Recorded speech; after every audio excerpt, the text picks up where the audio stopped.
Përshëndetje të gjithëve. Sot po ndaj me ju recetën e sultjashit me karamel, një variant shumë i shijshëm dhe aromatik.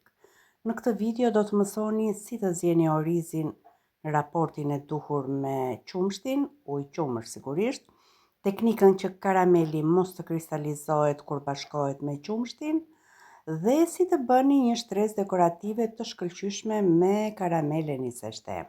Në fillim zjejmë orizin duke i shtuar një filxhan të çajit me oriz dhe 1 litër me ujë. Pasi e kemi zier për 30 minuta, i shtojmë 1 litër me qumësht dhe sërish e lëm të ziejnë edhe 10-20 minuta të tjera, sa ta shikoni që masa bashkohet.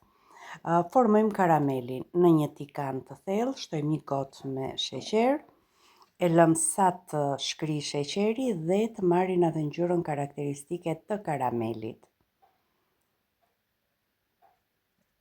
Si e shikoni, nuk po e përziej fare me lugë.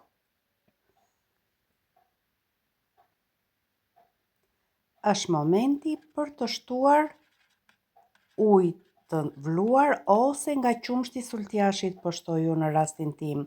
Duhet patjetër që të jetë i vluar, me qëllim që karameli mos të kristalizohet. Jemi në kohën e dur për të shkrirë karamelin.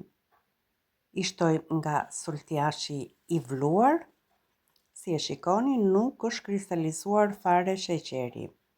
Thjesht është bërë një lëng ujtrash.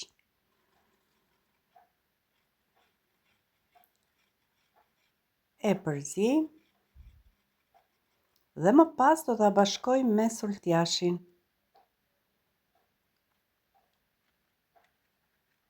Si e shikoni, ndryshoi ngjyrë dhe aroma duket fantastike.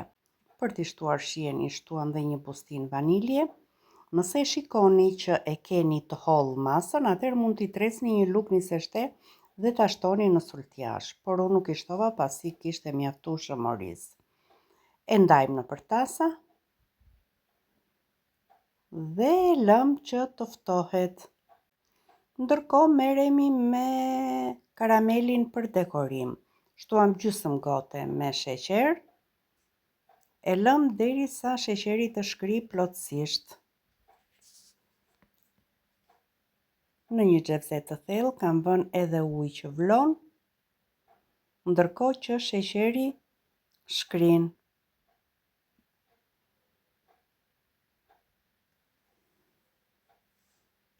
E përziejmë tikanin duke e tundur her pas here, derisa ta shikoni që mos ketë as pak sheqer të patretur. Në një filxhan çaj shtojmë 1 lugë të gjellës me niseshte. Si u thash më parë, në zjarr kam vënë edhe një xhepse me ujë të nxehtë. E shtojmë tek niseshteja, e përziej mirë dhe shtojmë te karameli.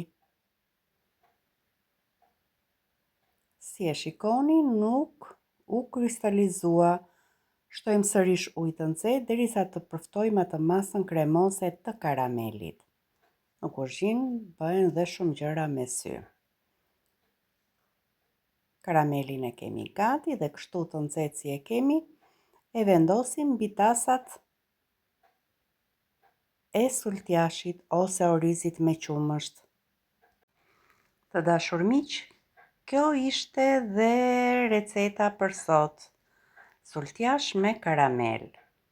Unë ju sugjeroj ta provoni sa më parë, sepse aroma e vaniljes dhe karamelit do t'ju mbush shtëpinë. Më shkruani në komente nëse keni ndonjë pyetje ose nëse dëshironi ndonjë recetë tjetër specifike. Ju falenderoj që më ndoqët dhe ju uroj një muaj sa më të mbar.